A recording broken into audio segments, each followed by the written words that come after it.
Hello and welcome to Crucible of Words for more Legacy action. Today we are playing another new card from the Avatar set, and that is Badgermole Cub. This is a Cradle Control deck list that Hello Newton, who is like the big name in Cradle Control, who sort of pioneered the whole thing. This is a list that they went 5-0 with, so I'm deciding to record with it. Badgermole Cub is an interesting looking card. It has Earthbend 1. What Earthbend does is when it enters, we're going to put a +1/+1 counter on a land. It's going to become a creature and gain haste, but then when that land dies or is exiled, it returns to the battlefield tapped. So we can kind of use this to get 2 bites of a cherry with a land, so we can use it on a fetch land, then crack the fetch land. The fetch land will then come back tapped, and we get to use it next turn. So there's definitely some interesting uses alongside it. It also has an ability that says, whenever you tap a creature for mana, add an additional green. Now, if you're looking to ramp, this card is not as good as other options that exist. And if you're looking to recur lands, it's not as good as other options exist, like from the Loam and stuff like that. However, combining them both on a card should be quite interesting, and we're going to see how it plays out today. So Cradle Control, for those who are unfamiliar, is a creature-based sort of mid-rangey deck where we're using Green Sun Zenith to try and get different silver bullet creatures in play that can mess with our opponents. So we have Sylvan Safekeeper, so we can protect ourselves from removal. We have the Keen-Eyed Curator, so we can mess with their graveyard. Springheart Nantuko allows us to go wide, and then we also have the top end of Atraxa, which we can also get via the natural order. And then we just have our beat stick in the form of Wight of the Reliquary. So Wight of the Reliquary allows us to sack creatures to get some lands. So we have a little bit of a land tutor box here. So we've got some Wastelands, we've got Gaea's Cradle, Bojuka Bog, Dryad Arbor, Lair of the Hydra. And that's basically it. Some Thoughtseize to poke at our opponent's hand, but we don't really have any removal in the main deck. This is not really what we're about. We're trying to make bigger bodies and be the problem rather than try and answer our opponent's problems. And once upon a time is a little bit of glue to hold us together for opening hands. There is no basic swamp in this list, which is also interesting. But we do have a lot of green pips we want to be doing early doors, so I can understand that to an extent. When we look at the sideboard, what do we have here? We've got some removal in the form of Snuff Out. We got some Duresses, so we can poke apart our opponent's hand a little bit more. Some Force of Vigors. This is for Graveyard Hate, which makes a lot of sense in a list like this. Collector Ouphe, which is a nice silver bullet. You could almost see this in the main if there was room. And a couple of lands we can tutor. So the Cradle Control deck used to be quite high on Talon Gates of Madara as its main form of interaction. But this particular list has just got the Thoughtseizes, and we're not running the Talon Gates in the main. So I'm curious to see how that pans out. But Talon Gates is kind of interesting with Badgermole because we can reuse this more times. Especially when we have Safekeeper, which allows us to sacrifice stuff. My own personal inclination was that Badgermole Cub might not be as good as Scythecat Cub for a deck like this, but I'm excited to be proved wrong, and that's what we're testing today. So please remember to like and subscribe, become a patron or YouTube member for very little amounts of money, but I appreciate it all, and just sit back and enjoy while we get stuck in with Hello Newton's latest version of Cradle Control. If you've been watching my content and thinking, I'd like to play some Legacy too, then check out 3for1 Trading, one of Europe's leading Magic the Gathering retailers. They have weekly offers and upload new cards every Wednesday. And it's not just Legacy stuff they sell. They have a beautiful selection of vintage and old school cards too. Support from sponsors like 3for1 Trading make it possible for me to put out videos and help keep Legacy alive, so why not give them some love? Click their link in the description below and use my code COW3 to enjoy free worldwide shipping on your first order over €500. Okay, our opener is a bit awkward because we have this Atraxa we definitely don't want in our opening hand. I think I'm going to ship this one because it's quite land dense, and we're already at a 6 anyway, so we may as well mulligan something that's maybe a little bit more impactful. Okay, this seems fine. We put back one of the Once Upon a Time because we only get to cast one of them for free, and that seems like a fine place to start. A mountain. So we're looking at Painter would be my guess. Oh, Goblins. Cool. We're probably going to begin, well, we should begin with the Once Upon a Time because it's only... Oh, Atraxa, what are you doing here?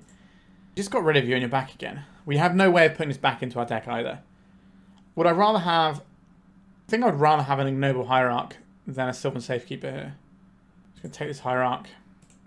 Our opponent does run land destruction type stuff, like Wasteland and Richland Port, perhaps. I think it's still worth getting a Bayou here. If they're spending their turn going after our mana, we don't really mind that because we've already set up with additional mana. Who is the Goblin deck now, opponent? So the natural order that's in our deck is also a dead draw at this point because of the Atraxa being in our hand. Like we can sacrifice a 1-drop and get a 2-drop. Is about the best we can manage with it, which is not great for 4 mana. So our opponent's turn, they've dropped a bad land, so they're probably going to have the Goblin in their deck that can shoot things. So they're going to be more, munitions expert. They're going to be doing more of this sort of thing rather than going big stompy. They're going to have a Muxus in their deck, but they're not about racing to Muxus. Goodbye, Ignoble Hierarch. We take 1 damage from the Scout Prospector. This means that our Wight of the Reliquary is going to be a 3/3. Noble Hierarch and another land here. So we could go for the Wight of the Reliquary, I think is probably the best bet here. Or we could set up. So we could go Hierarch plus Safekeeper. And then use the Safekeeper to protect the Wight when it comes, in case they've got more munitions experts. I think I like that. We can afford to place one a little bit slower. Our opponent's not pressuring us in a really scary fashion. We do need to be careful about what lands we're sacrificing, because there's only so many we can sacrifice and still operate. There is a Wasteland. Okay, I'm going to give my Noble Hierarch protection by sacrificing this Bayou. They could cycle a Gempile Incinerator in response, which gives us a pretty peculiar choice of burning more of our lands to keep the Hierarch or not. Okay. Hierarch is fine. Gets to live till next turn. I don't believe they're going to interact with our Bayou at all, so we should be able to drop this Wight of the Reliquary. If we draw a land, there's an option of playing it out on playing the Springheart Nantuko instead. Broadside Bombardiers. That certainly feels very strong here. This is just going to give them so much board control into what we're doing. We're just going to take the damage. Right, they're just going to immediately shoot our Safekeeper. Honestly, I think I can live with that for now. It does mean that our Wight of the Reliquary is going to be bigger. So now we have the biggest thing on board. Hopefully we can draw a land next turn. If we could draw a Cradle, that would be good, because then we could Springheart Nantuko on this, and then we can play the Cradle and make a copy of it. So we end up with 2 big guys. Ancient Tombs. Okay, so they do have a little bit of additional sort of mana ramp in their deck. Sling-Gang Lieutenant. So this can just throw... So this gives them a 4-drop that they can throw at our Wight of the Reliquary if they wish. I don't know how we're supposed to beat Broadside Bombardiers, to be honest. It just seems like it's just going to solo us out. We can't block this because it has Menace. Are they going to send their Sling-Gang Lieutenant or not? How much they fear the Wight. Like, if I were them, I'd just keep our board clean. Alright, they're draining us for 1 first. I think these are better as 1/1s that become 2 damage. Yeah, I don't really think they needed to sacrifice that one guy first. They could have just held it as food for the Bombardiers. Obviously, our opponent's hand is going to tell a different story, potentially. Right, let's bestow this on our little friend. This is all we have to do, so this is what we're doing. Obviously, if we could get this Atraxa into play, that'd be good, but we can't just, like, luck sack our way into a natural order because we don't have the Atraxa in our deck anymore. But we don't really have an answer to this Bombardiers, and I'm not sure we're going to have one. I guess we could draw some more Wight of the Reliquaries. That's probably plan, because if we have enough creatures in the graveyard, the Wights will be big enough that they might not be able to be killed with Broadside, but then we're still going to have to find enough stuff that we can actually block this Menace creature. Ether Vial, that's not really what our opponent wants, but this can just be turned into damage off of the Broadside. Could block this Goblin. I'm going to do that. Force them to throw it at the Noble Hierarch. I think they're going to do that anyway. Yep, they do that, so it didn't really cost us anything. If we had not made this block, our opponent deals 1 damage to us first, and then they fling it at the Springheart Nantuko. So we save ourselves 1 point of damage, which I don't think is going to matter, but you never know. A Verdant Catacombs. Let's bestow onto my other Springheart Nantuko. Let's make a little friend. So we're now making many, many insects. So we can actually block this Broadside Bombardiers this turn, so they might hold back. And if that is the case, then this land can become another Springheart Nantuko instead of an insect. And then we can just keep going super duper wide. There's no Cradle Ouphe in this list to just win the game outright that way. The person who built this deck has a way better idea of what this deck's supposed to look like than I do. Alright, they're coming in. What would you like to do here, opponent? Are you throwing to mess up our blocks? I'm just going to crack this now. I don't think we have a Surveil land. We do not. Would I like a Dryad Arbor right now? I think so. Just in case there's weird shenanigans, we're going to block this with everything. Well, everything that matters here. I don't think they're going to have Pyrokinesis in the main deck. Our opponent's got 1 card in hand and nothing left on board. We actually get to start attacking, which is exciting. Play our Lair of the Hydra. We get another insect. We're not really expecting to be able to deal much damage with this Lair of the Hydra. Right, it's just another 1/1 at present. Cavern of Souls. They could just cast Muxus and we die here. But we need to pressure our opponent. We can't just sit back, because if we do that, we give our opponent more turns to draw the Muxus, which is obviously just lights out for us most of the time they cast it. Okay, just a Matron. So this presumably gets the Muxus for next turn. Now would be a pretty good turn to draw one of those Thoughtseizes that are in our deck. Not necessarily the usual turn 7 draw you want from your deck. They could just go and get a Ringleader and immediately play the Ringleader though. That is the other option, is try and go up on cards altogether. It's the Muxus. Okay, so they're trying to basically win the game next turn by casting his Muxus. Can we draw a Thoughtseize? Can we get lucky? We didn't get lucky. Do we have anything weird that we can Zenith for? Let's have a look. We can Zenith for a Wight, which is quite large. We can Zenith for a Keen-Eyed Curator and start growing that. I don't think Badgermole is where I want to be either. I think it's just go and get Wight to the Reliquary here. I don't want to attack with the Springheart Nantuko. Do I want to attack with this Dryad Arbor? I think I'm okay attacking with the Arbor. So if we trade away this Goblin Matron, it's fewer things that can maybe do something next turn. I think we're just going to die as soon as they cast this Muxus though. Let's just make sure I'm not missing anything with this Badgermole Cub. Doesn't feel like it. No, we just have this Wight. We've got a 7/7. That can tank a decent amount of stuff. It has Vigilance, so it can attack and block pretty effectively. We're just going to get clobbered by a big old Muxus this turn. Now, they might just have a bad Muxus. 6 cards. How bad is it going to be for us? They do have to use their Ancient Tomb, which means if it isn't a good Muxus, then we can certainly get around them. Thrum of the Vestige. What is that? Lightning Bolt. Okay, so that's not in their hands. So it's just these 3. So they have Ringleader. What is Sear Slicer Goblin? At the beginning of your end step, if you attack this turn, create a 1/1 red goblin. It's found them Broadside Bombardiers, which is obviously very good. They have a Munitions Expert, which can kill anything. They have 1 mystery card in hand. Okay, Goblin Matron got them a Prospector. This can get them a Broadside Bombardiers if they sacrifice these 3 guys. There is Broadside Bombardiers. So they can dome us for 8 here. Actually, no, they have us dead, right? So they attack with these 2. We double block here. We take 2, and then they fling the Muxus for lethal. Fling the Muxus for lethal now. We can't block all of this damage, and we die. We could have left back 1 more blocker, and we wouldn't have died in that situation. But I still think we're right to push damage there. That was not a particularly good Muxus at the end of the day. Like, it beat us, but it could have been a lot worse. I would like some Snuff Outs for this one. Kind of don't really want Thoughtseize and Snuff Out in our deck. Do I like Wasteland? It can keep them off of Muxus mana. That's kind of important. Talon Gates is kind of okay here as well. If we can just get an Atraxa into play, we'll be very happy with that. If I want a Talon Gates in, and also our opponent is a Wasteland deck, so having more land doesn't hurt either here. I like our Dorks. This isn't really a removing the graveyard sort of matchup. I think I'll trim a Keen-Eyed Curator for one of these. And we could just trim another land for this Talon Gates. Or we just trim one of our Once Upon a Times. Let's try that. We could also just go up to 61 cards. That's the thing you're allowed to do, I believe. I'm not going to do that, though. I think we might also miss having not having Scythecat Cub. Oh, Atraxa, get out of my hand. Because Scythecat Cub is pretty good against decks that want to go wide with a bunch of little guys. This hand is unkeepable as well. I guess we keep this. I don't think we're doing Cradle things. We just get rid of a land, I suppose, is fine. We have a plan. It's a good plan. Atraxa is a pretty messed up Magic the Gathering card. We do need to get the mana to get up there. So we do have 3 of the lands. I would like another fetch land so we have not just Wight the Reliquary as an option to sacrifice, but also the Dryad Arbor. Raucous Theatre. And no play from our opponent. This kind of wants me to Wasteland. Milling over a land, which suggests to me they have a bunch of land. Sylvan Safekeeper. We just get a basic and a non-basic.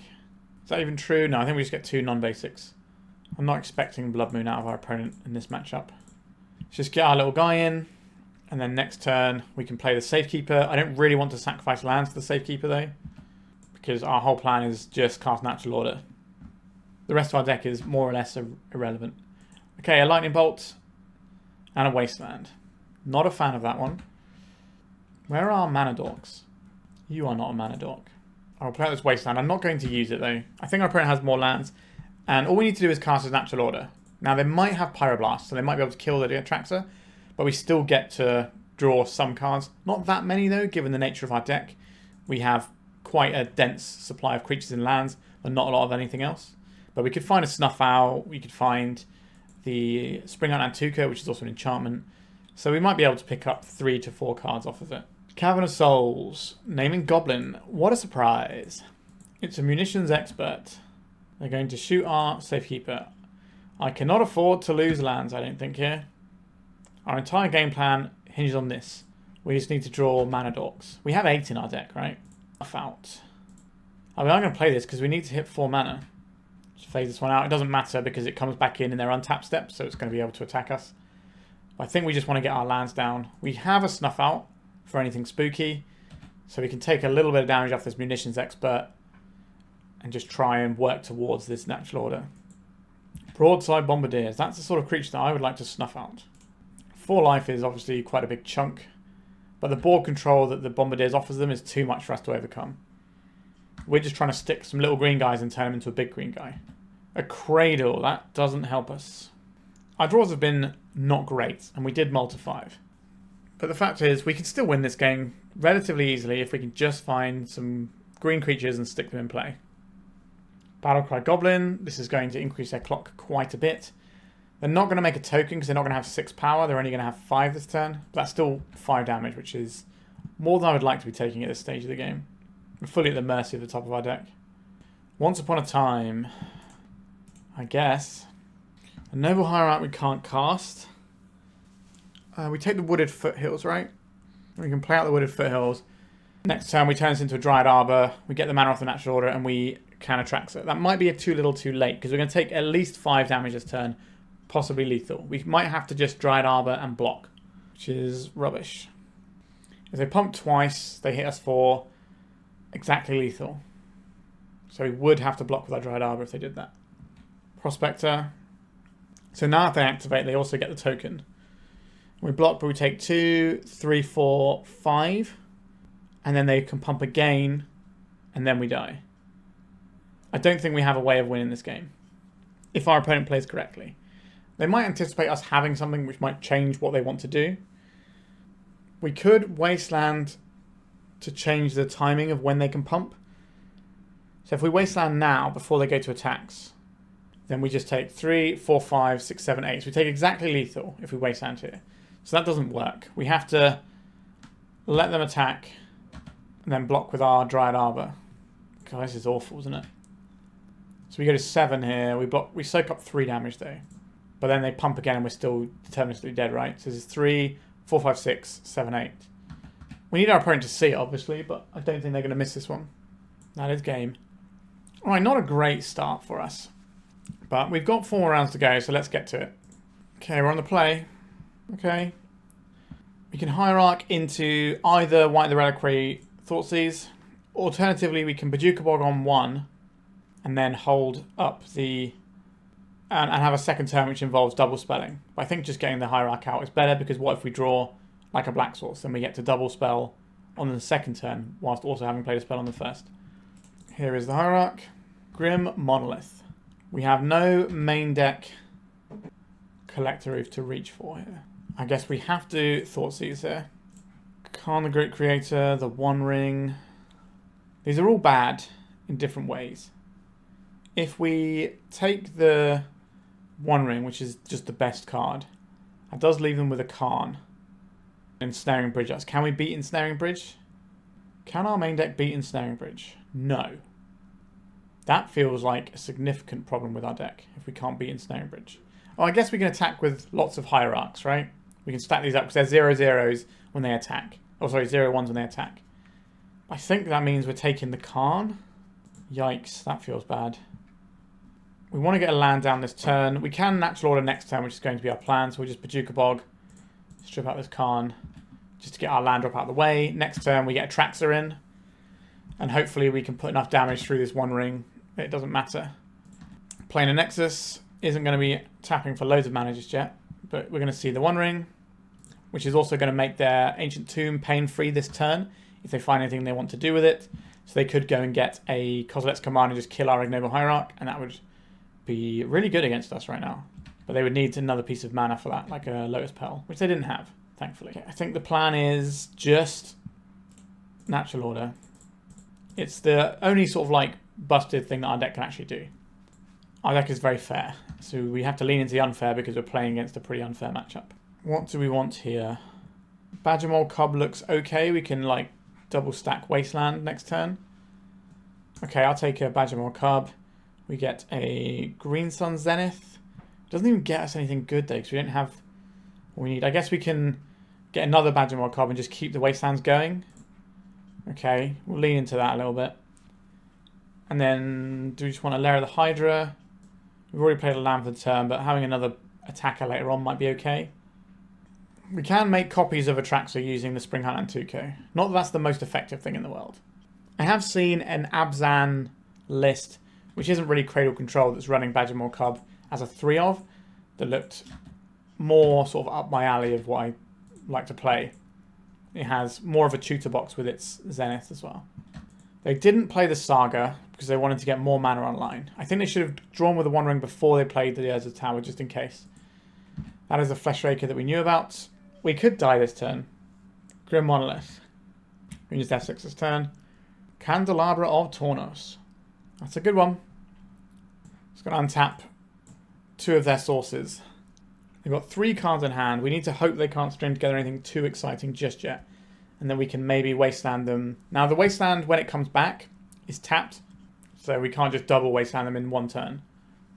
Ugin Eye of the Storms. Alright, we're not beating that, are we? Let's be honest with ourselves here. Alright, how are we going to tackle this? I would like a Wasteland, that's a given. I would like some Force of Vigors. I think this Collector Ouphe should actually be a main deck card. That's my personal thoughts on the meta right now. We don't need Endurances. Snuff Out can hit Glaring Fleshraker, if that's what we're interested in. I don't really think we need to protect our creatures with a Sylvan Safekeeper here. I guess protecting the Collector Ouphe kind of matters. So our Graveyard Hate probably matters the least. So we take that out. I think we do just get rid of... At the very least, we get rid of one Safekeeper. We maybe want to cheat one up, but I don't think that's where we want to be. We need to make space somehow, and I think we're just going to start cutting some cards like this. I think the natural order is the unfair thing we can do, so I want to lean into that. So we're going to keep the natural order plan for our Atraxa. And the game is going to try and be about Badgermole Cub. We have a Wasteland. We have this stinky Atraxa again. What about... if we mulligan this... It already feels like a mulligan. We only have 1 green source. We get to Wasteland twice.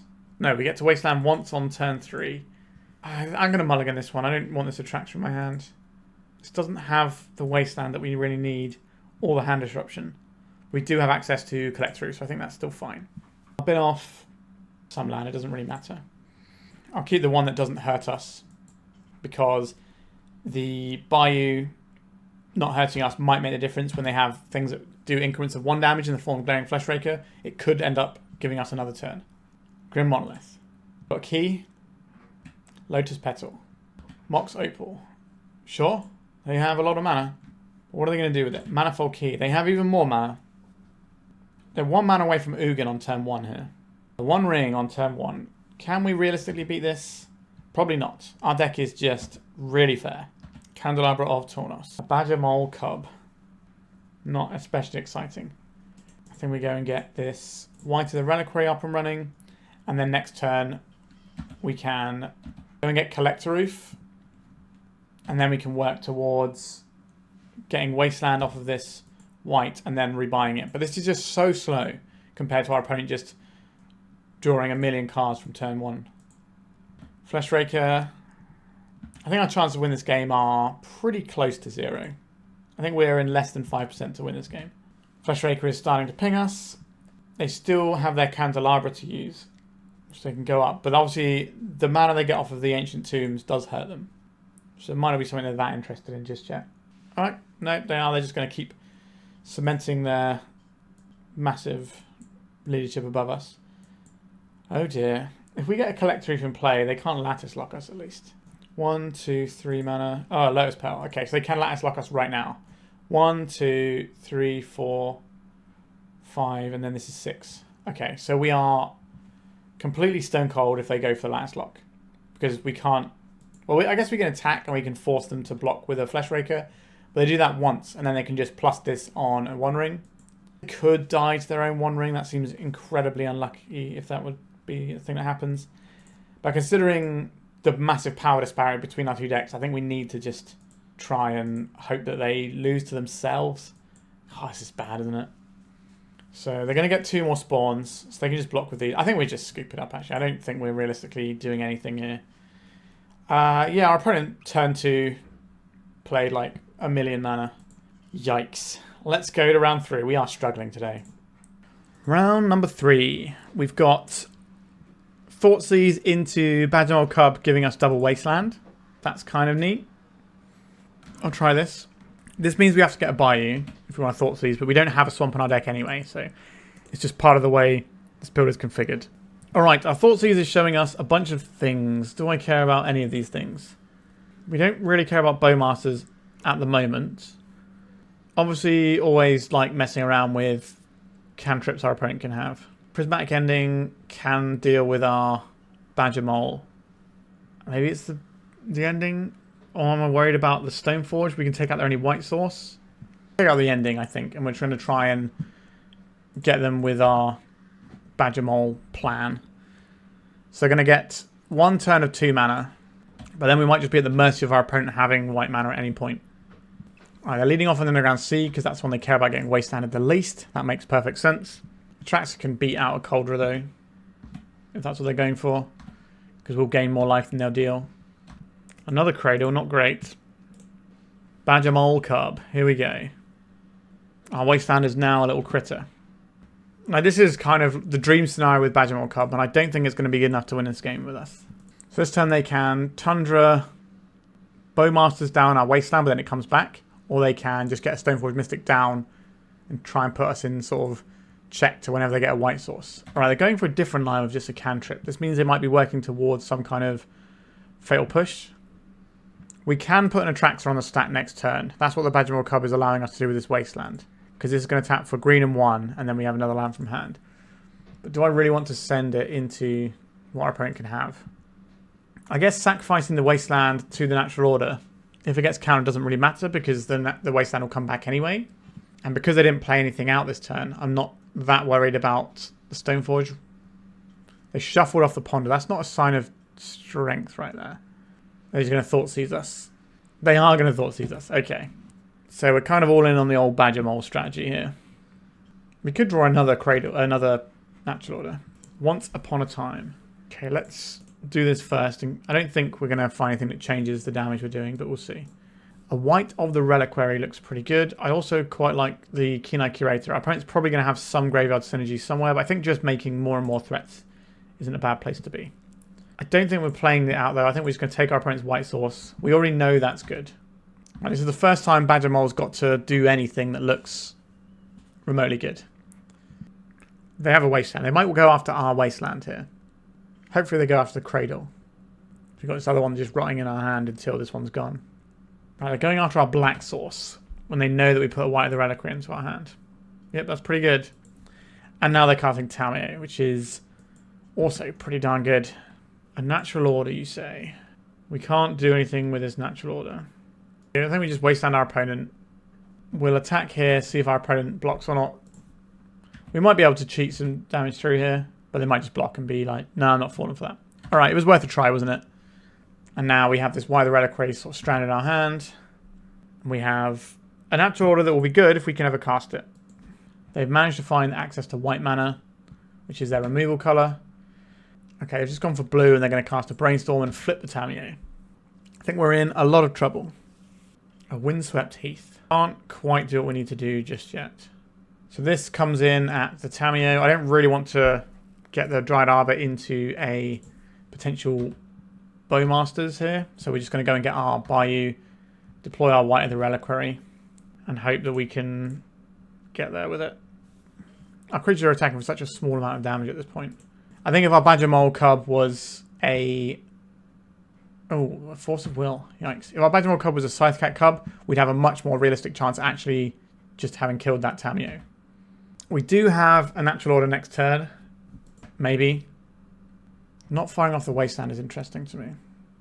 And we're going to get hit by a Stoneforge, by a Snapcaster Mage. Just trading with our Badgermole Cub.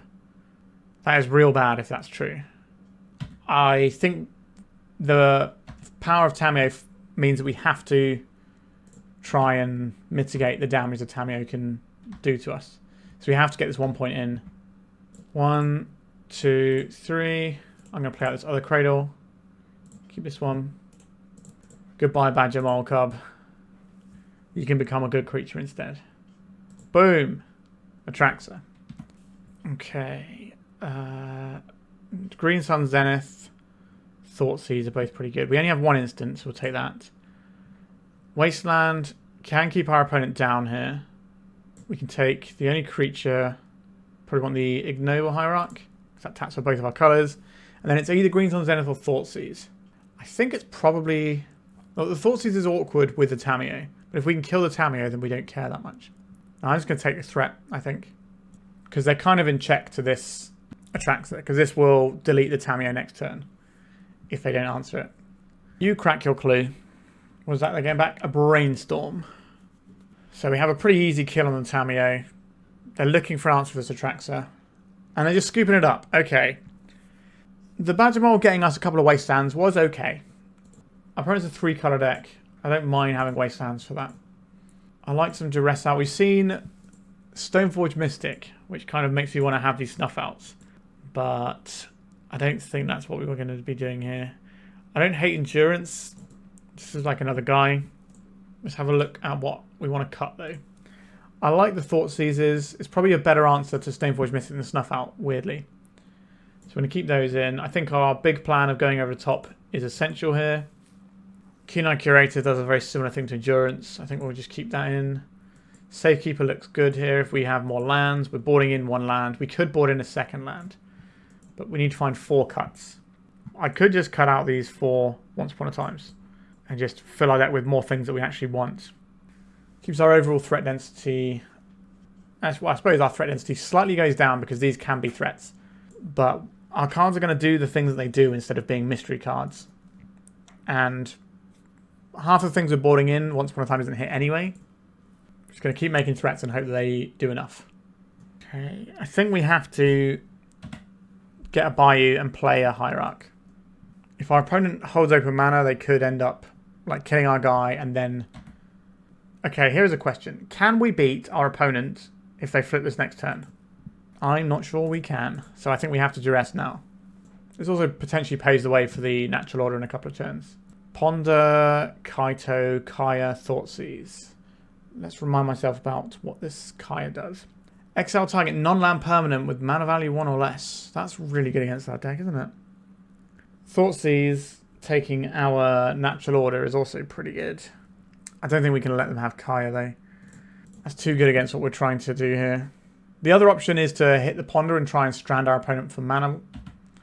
I'm not really into that plan. If we had a Wasteland, I would think differently. Okay, they just drew a land. Sure. And there's a Thoughtseize. We lose the natural order. It's the best card in our hand by miles. We do have 2 more to draw into, though. And they also get to cast a Ponder.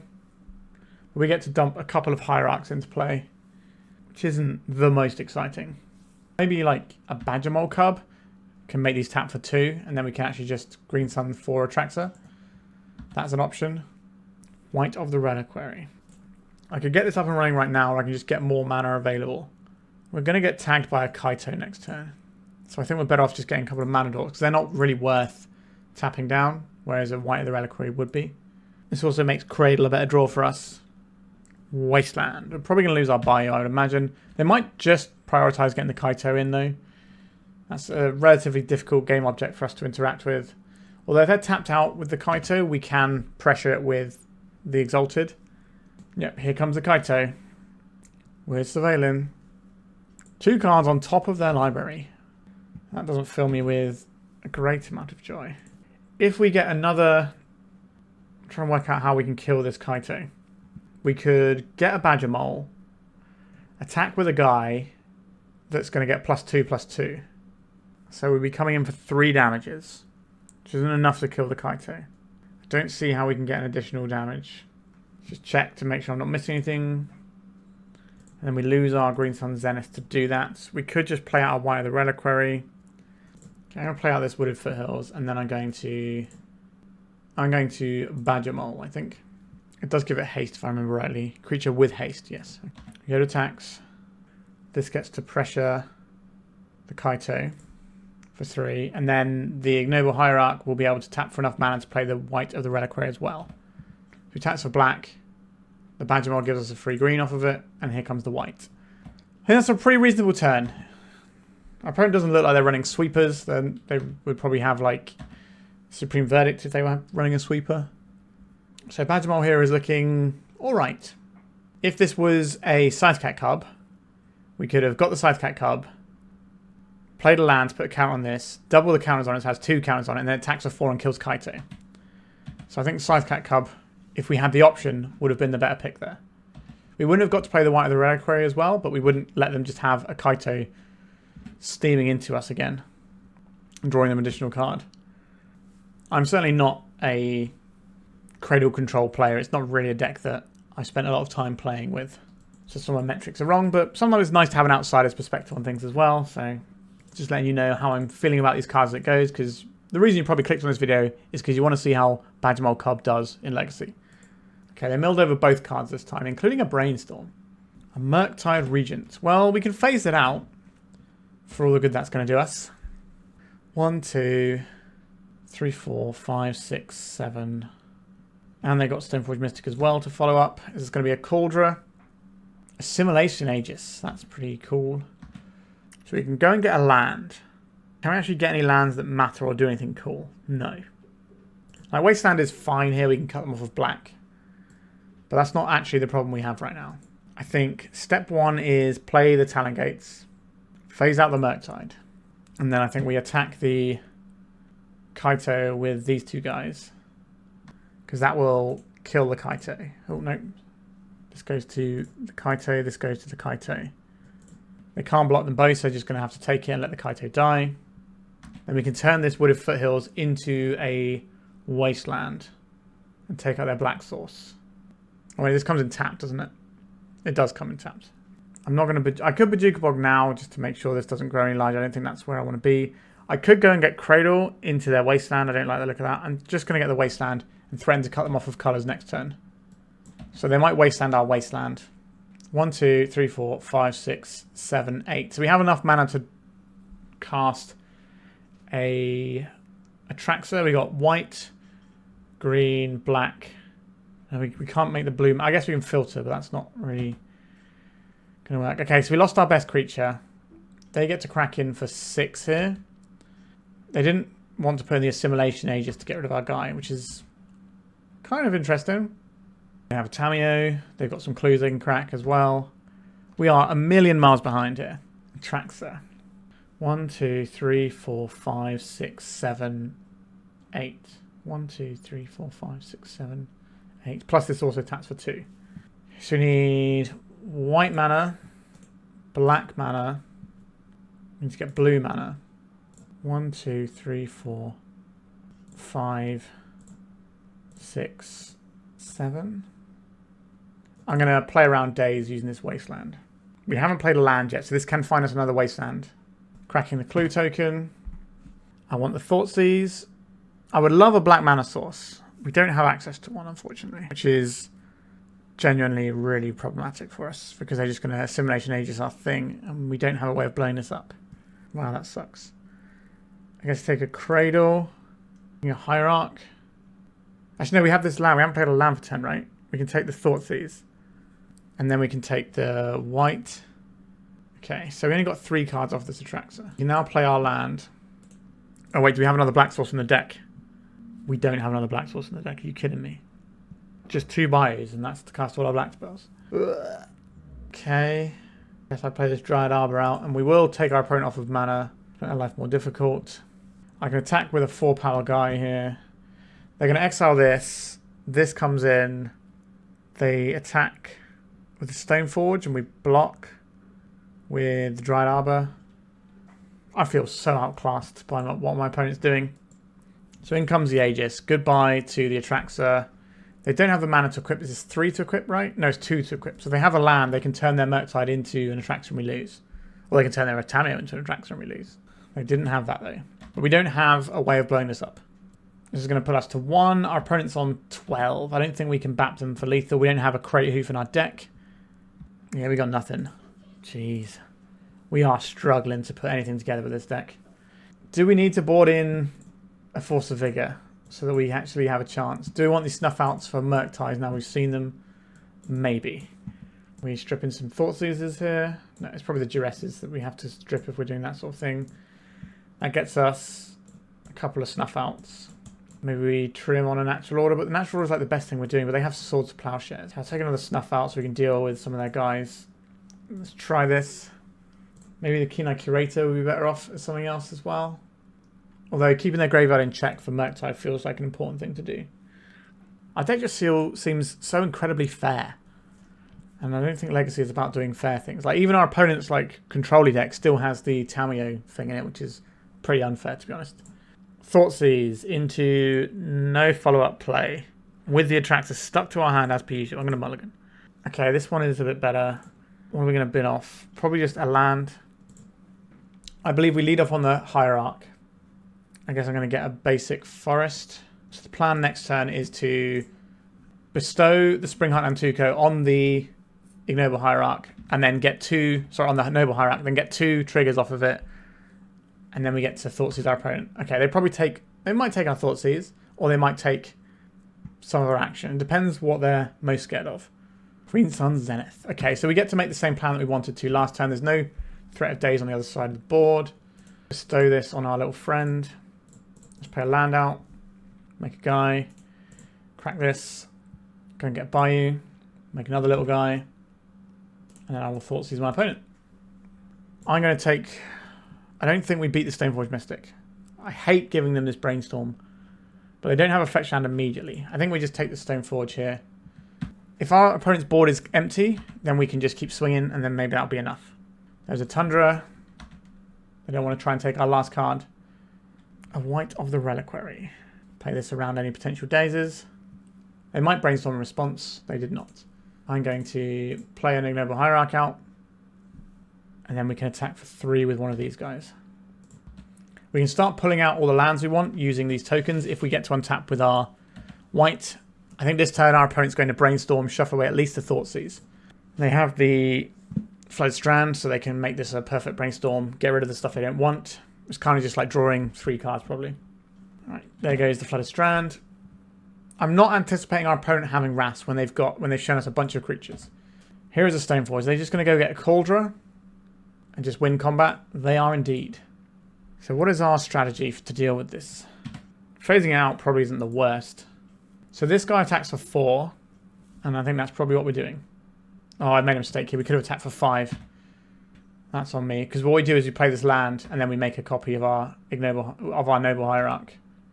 That was loose. Yeah, so we just missed a point of damage there. And take out their Tundra. That's their only blue source at the moment. Now we still have a 2-turn clock, so it might not matter we missed that 1 point of damage, but it was an objective mistake. Oh my god, we got a match.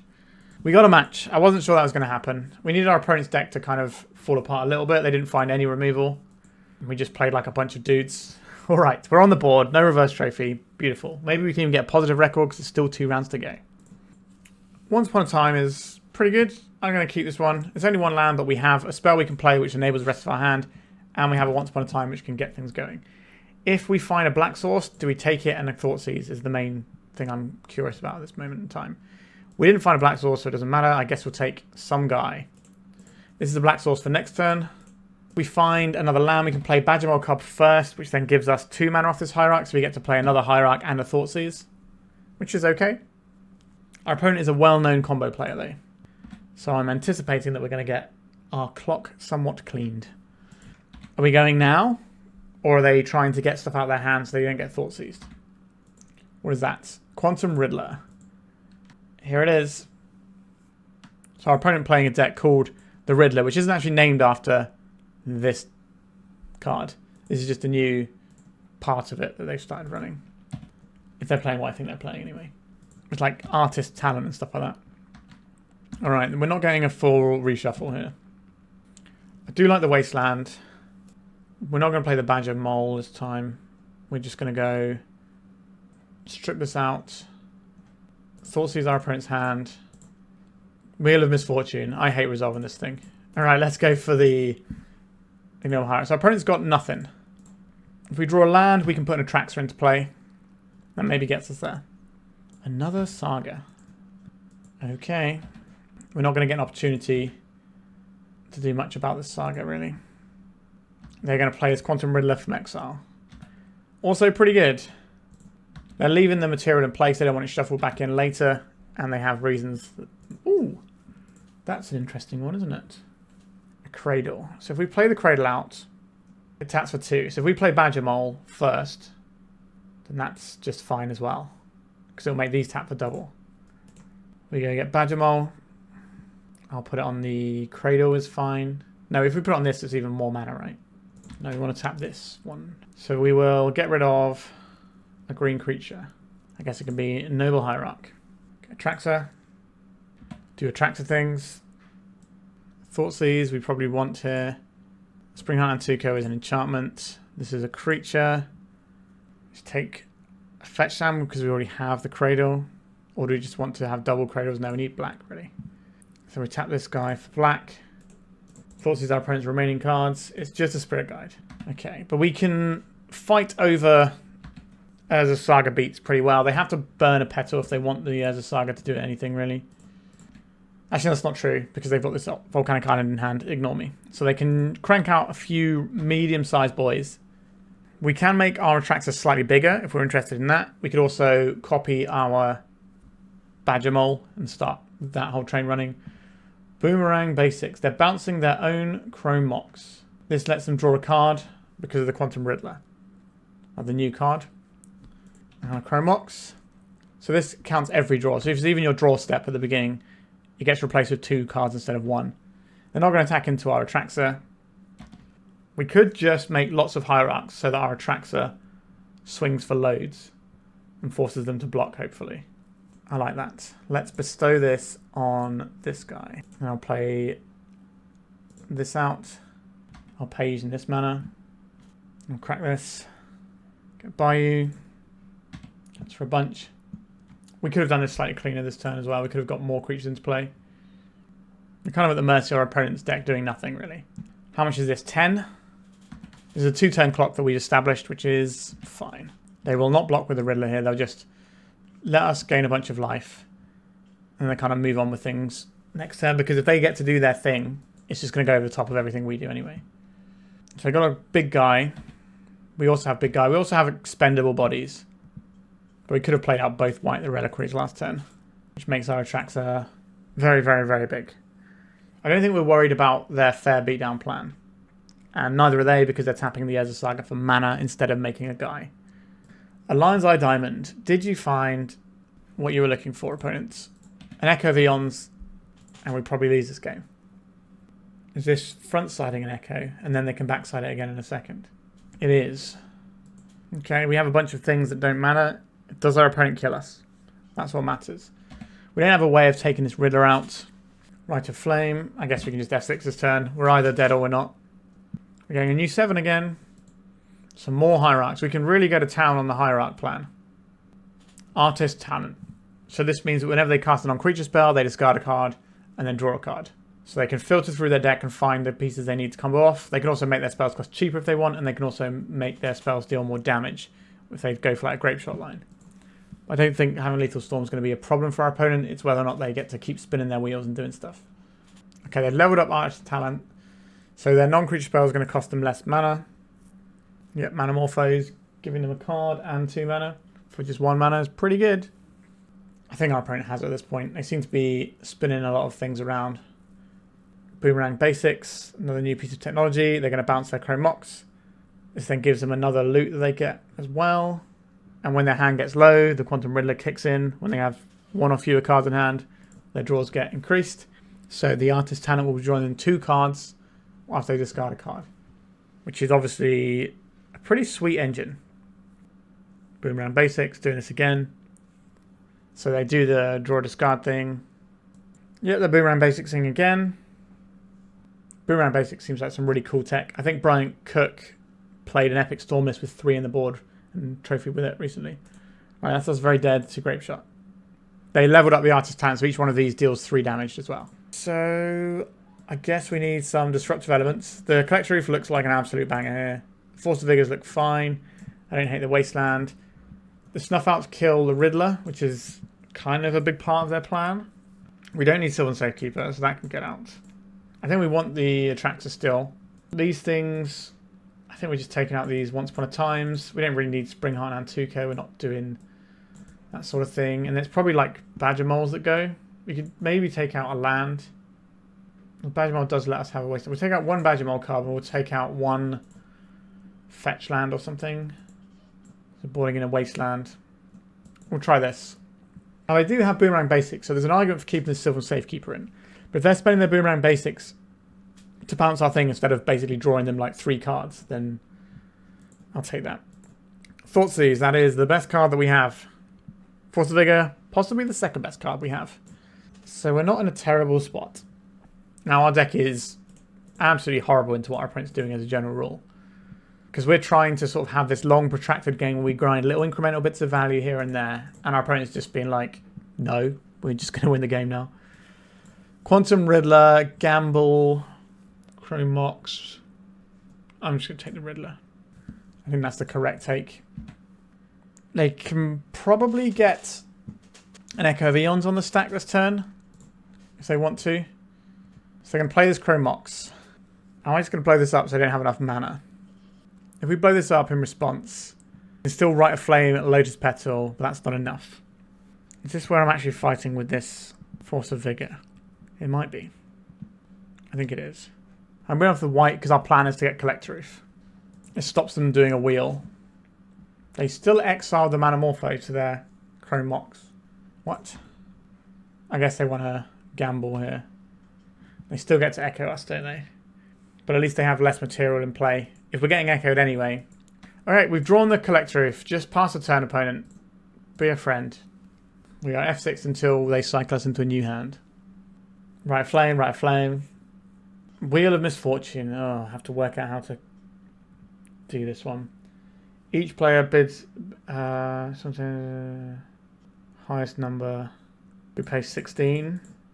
Our opponent pays more because they have more life to pay. They're obviously still going. I think if we get another turn and we get to put Collector Ouphe into play, we're probably okay. That's a pretty substantial if. We're already at Storm 12. Oh, they're gambling with cards in hand. And they discarded the Echo. That was probably exactly what they wanted. They would probably gamble for the lines. Oh, they had 2 Lion's Eye Diamonds. So it was deterministic, I guess.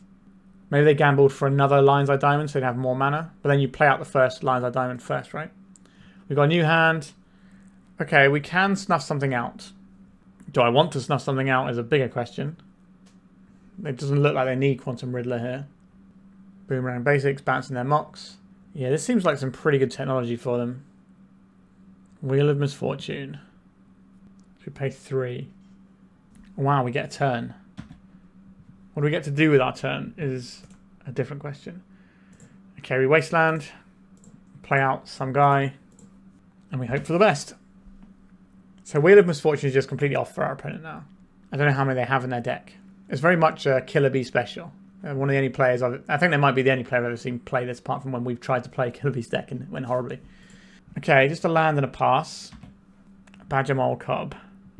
Does that do anything of note here? Gives us more mana moving forwards, or we can go and get the Reliquary ticking. If we want to pressure our opponent's life total, which I think we do, we'll probably... Is there a way we can get Badgermole Cub in here? If we play Badgermole Cub, this guy attacks for 2, but doesn't attack.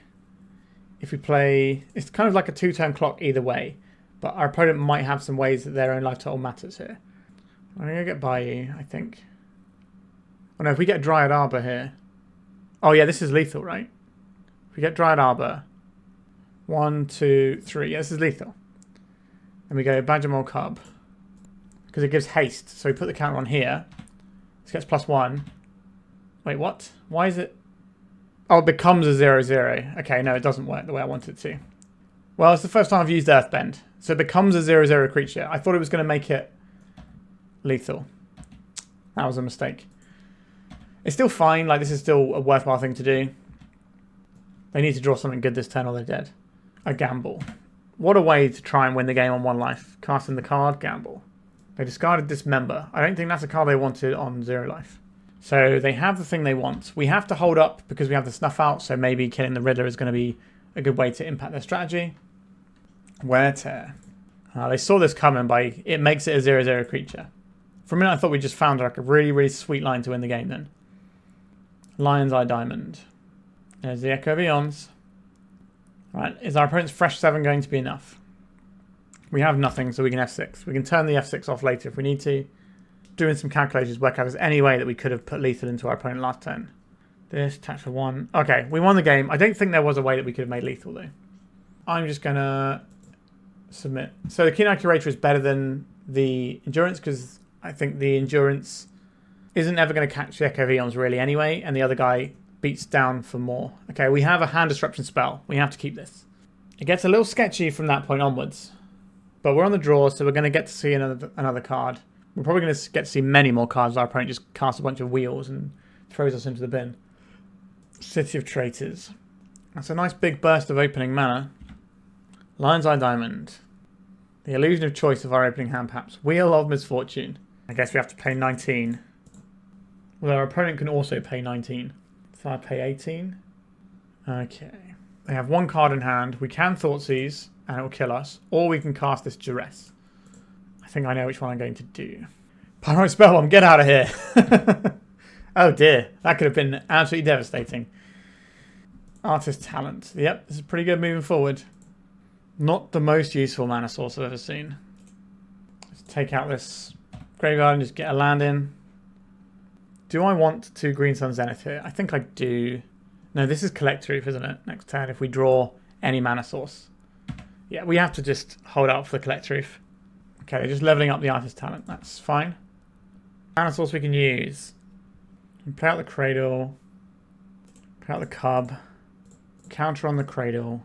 It's now attached for 2. Attached for 3. Oh, because it's a creature itself. Yeah. Okay. I'm with you. Okay, I think we get to win the game now. Collector Ouphe. Right, we got the GGs in chat there. Well, we managed to put 2 wins on the board, so we are now 50-50. I don't feel like we won that one because we won that one. We won that one because our opponent comboed off and then it somehow failed. Alright, we got one round left to see if we can get positive with this deck. Alright, our opponent is pretty well known for playing show and tell strategies. Our opening hand is kind of all in on Once Upon a Time to do something. If this doesn't find us a land, which it should do, statistically speaking, and we're on the draw, and our hand is kind of bad. We don't have a Thoughtseize, which is something we really like in this matchup. I'm just going to mulligan, and not great. Wastelands are pretty interesting though. We'll put that as Safekeeper. Knowing what my opponent is likely to be on has sort of influenced this a little bit. But we can cut out their mana from underneath them. We can get the Once Upon a Time rolling. Eventually we'll find a threat somewhere. Misty Rainforest, pass.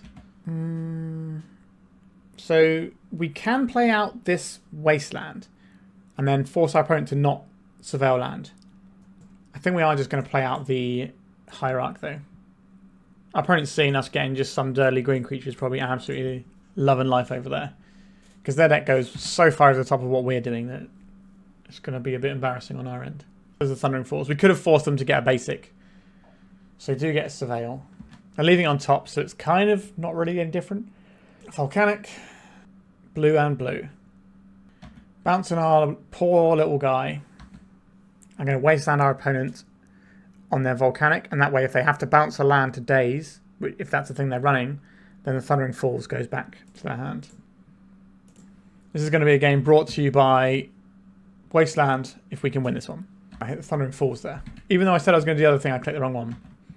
Weird brain. I do like Thoughtseize a lot here. We're going to Wasteland first. And now we're going to Thoughtseize. Atraxa Grand Unifier. Sneak attack, stock up, stock up. Kind of just want to take these stock ups. Strand our opponent with a bunch of expensive stuff. Let's get another little guy in. Ancient Tomb, so now they get to cast stock up. Yikes. That's pretty bad. We need to find a Wasteland again, but we only have one left in our deck. We need an Ice Till Explorer, which isn't in our deck, but would be absolutely backbreaking if we had one. Because we could just play the Wasteland twice and win the game. We should play out the Cradle. We go this and this for the Badger. Make the Cradle into a little guy. Now this guy attacks for a bunch. Make another little guy. We can attack for 2 damage right now. Or we can just have another guy. Just have another guy. Get in for a little bit of damages. At least if we sack a bunch of stuff to Emrakul, we're still left with 2 lands. Which is interesting. Right, so they have enough to cast a sneak attack now. Ah, show and tell. So they can show and tell in the sneak attack. I'll put my land in so we have more stuff to sacrifice if there's an Emrakul. So now they're sneak attacking in the Atraxa, presumably, to find a Lotus Petal and an Emrakul that kills us dead. They didn't find those things, so we're not dead. They are going to get some interaction, though. Atraxa, Scalding Tarn, Force of Will. So we take 7. They gain 7, which is also annoying. 1, 2, 3, 4, 5, 6 is the most we can attack for next turn. Or we can attack for 4, 5, 6, 4, 5, 5. We can attack for 5, we can attack for 6. Okay, we'll attack with what we have. We're probably not resolving any spells anytime soon.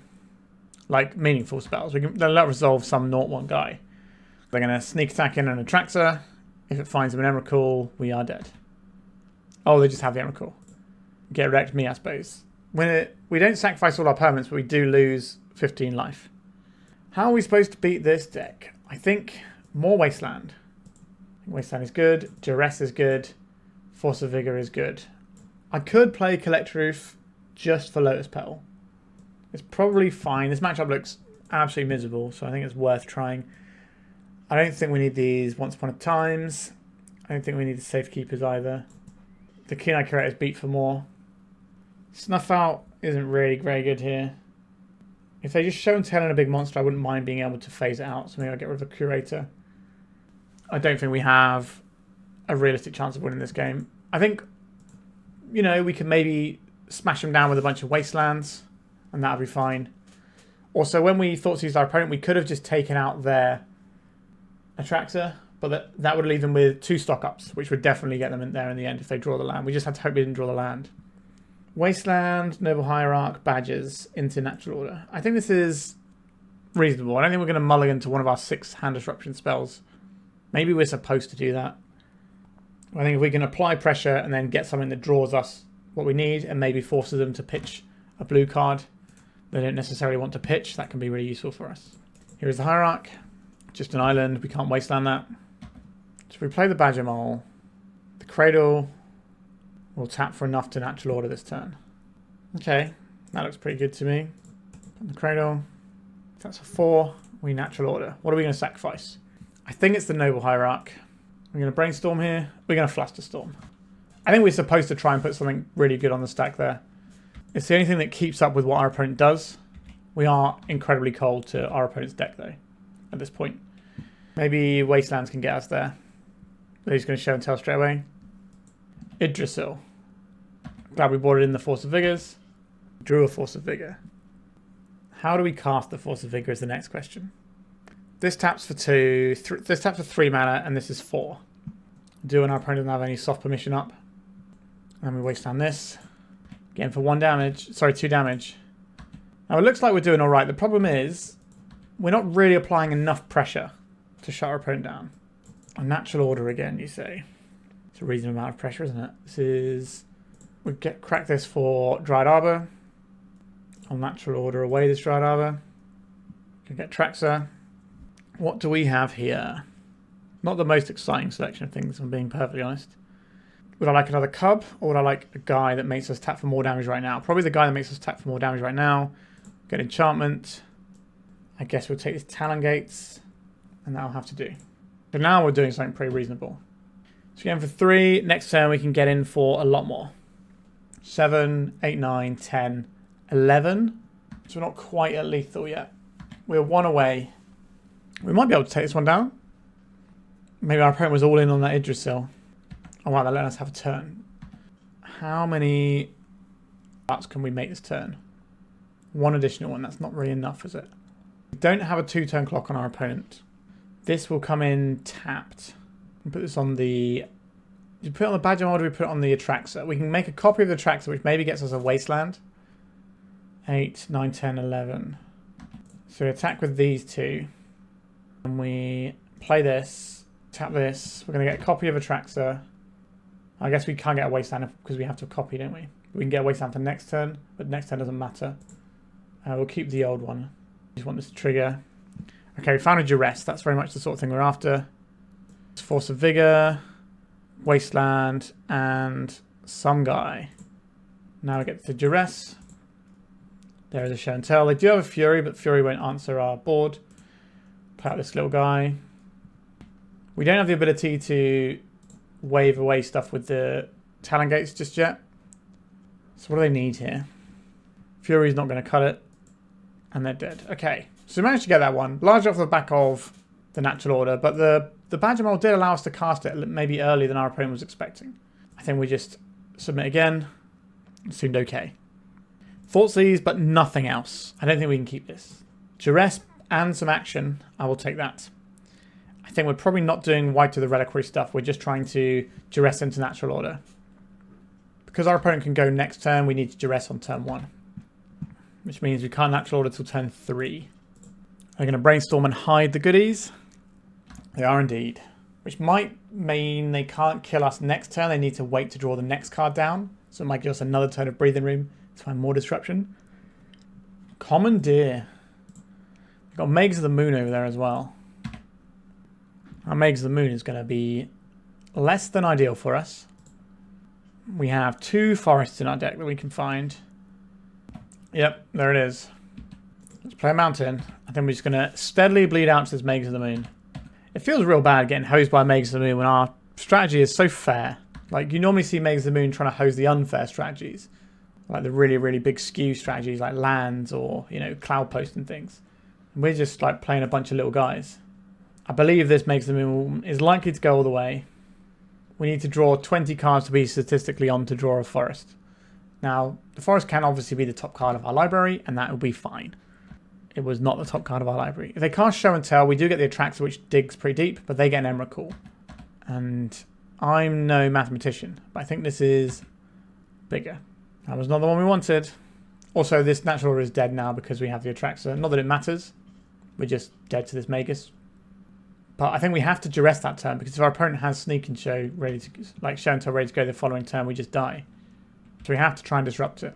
And all that means is that we end up getting cooked by the Magus.